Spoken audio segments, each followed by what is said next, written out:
अगर किसी परिस्थितिवश वो परीक्षा में भी बैठ जाते हैं तो ऐसे तत्वों का रिजल्ट आयोग प्रकाशित नहीं करेगा कि उन्होंने कानून हाथ में लिया है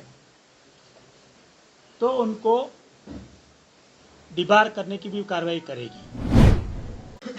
कि ऐसे सभी उपद्रवी तत्वों की पहचान की जाएगी।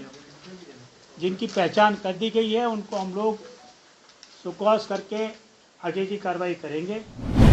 नमस्कार, आप देख रहे हैं न्यूज पीआर और मैं हूं आपके साथ ज्योति सिन्हा।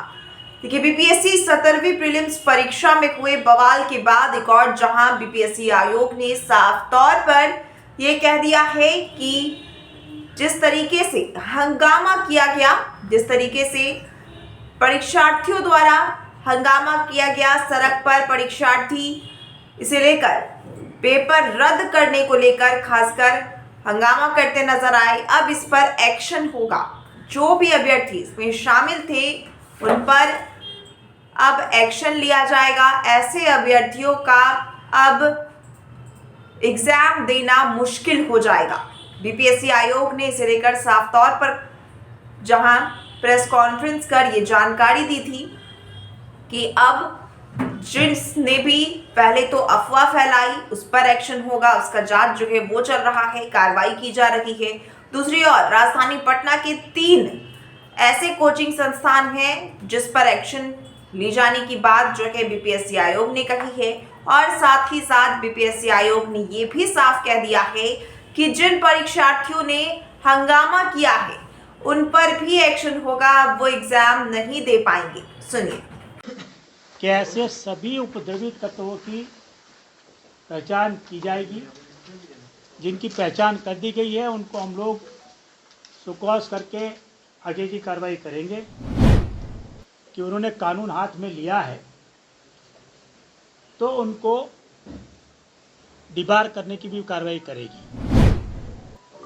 अगर किसी परिस्थितिवश वो परीक्षा में भी बैठ जाते हैं तो ऐसे तत्वों का रिजल्ट आयोग प्रकाशित नहीं करेगा। तो क्या क्वेश्चन पूछेंगे कि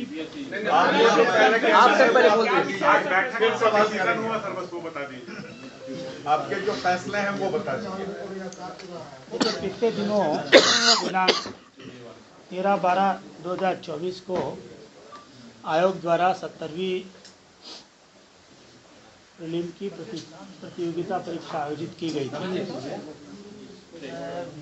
ये परीक्षा राज्य के 912 सेंटर पर आयोजित थी,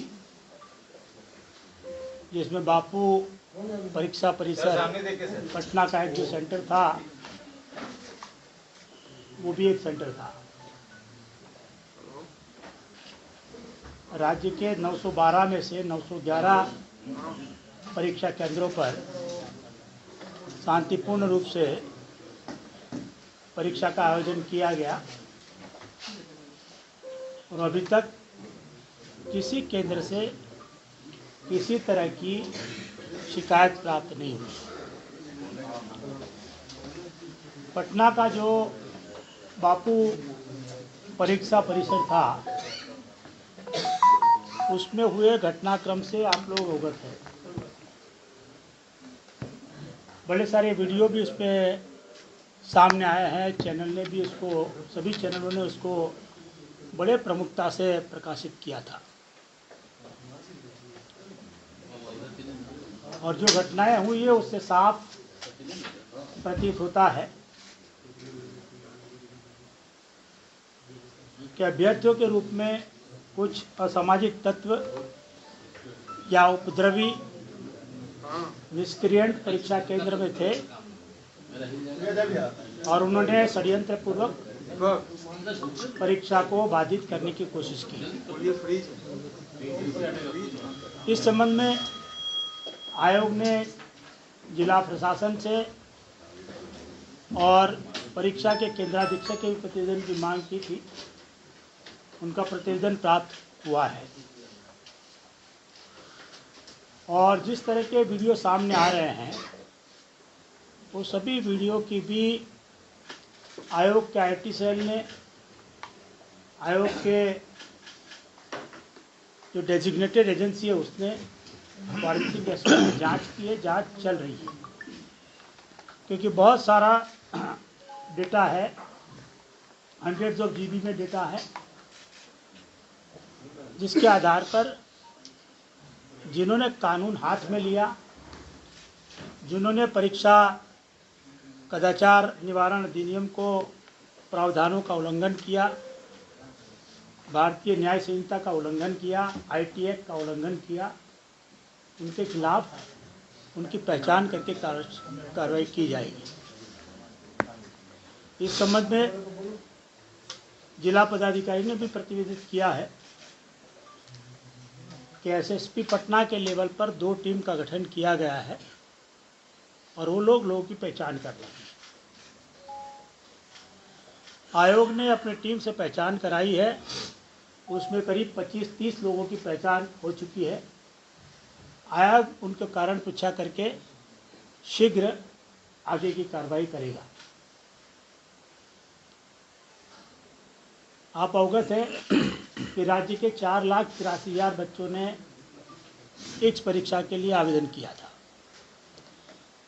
और पटना का जो सेंटर था उसमें करीब 2 ब्लॉक में 12,000 अभ्यर्थी को भाग लेना था।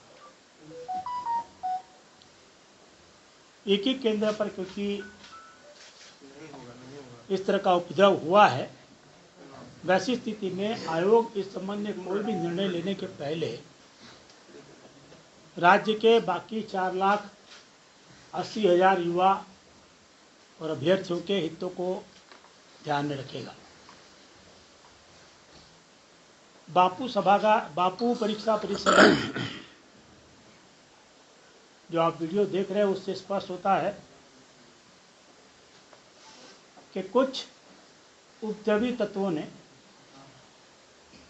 परीक्षा में क्वेश्चन पेपर लेट मिलने की शिकायत करते हुए उद्दंडता की, उपद्रव किया, परीक्षा बाधित करने की कोशिश की। ये सामान्य प्रक्रिया है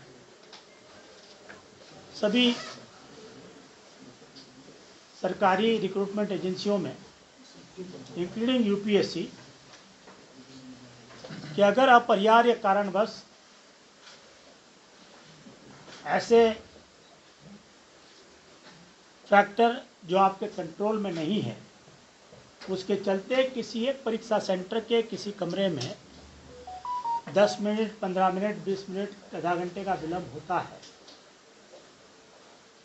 तो वो परीक्षा कक्ष के विद्यार्थियों को, और अगर पूरे सेंटर में हुआ है तो पूरे सेंटर के विद्यार्थियों को उतना अधिक समय दिया जाता है, 10 मिनट, 15 मिनट, आधा घंटा, जितना विलम्ब हुआ है उतना।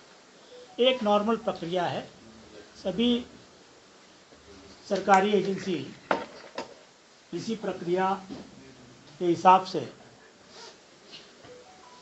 ऐसी स्थिति में अतिरिक्त समय देती है।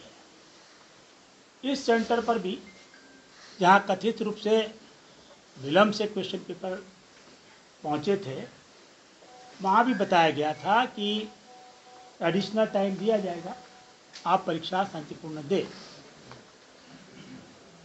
आपने देखा होगा कि काफ़ी सारे कक्षों में परीक्षा शांतिपूर्ण रूप से हो रही थी।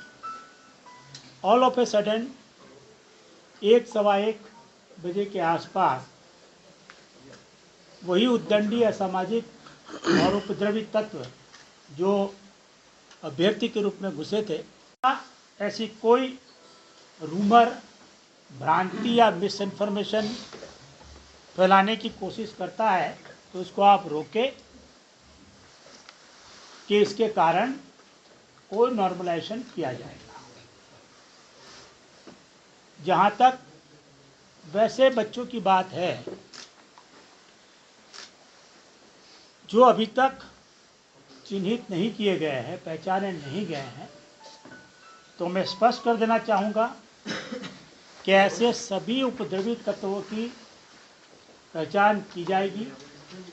जिनकी पहचान कर दी गई है उनको हम लोग सुकॉस करके आगे की कार्रवाई करेंगे। आज से लेके ये एग्ज़ाम जब होगी, इसके बीच में अलग अलग सरकारी एजेंसियां इनकी पहचान करती रहेगी।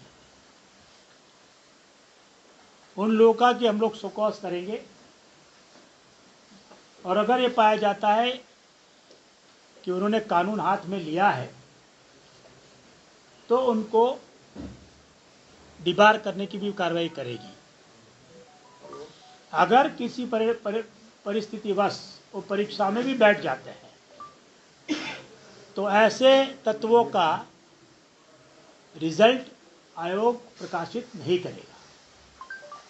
इसलिए उन्हें पहचानने की प्रक्रिया तब तक जारी रहेगी जब तक अंतिम मिसक्रिएंट आइडेंटिफाई नहीं हो जाता है। तो आयोग की ओर से यही था। आगे कोई सूचना है तो बताइए। सर, आप लोग जो आंतरिक जांच की और जो बीपीएससी का रिपोर्ट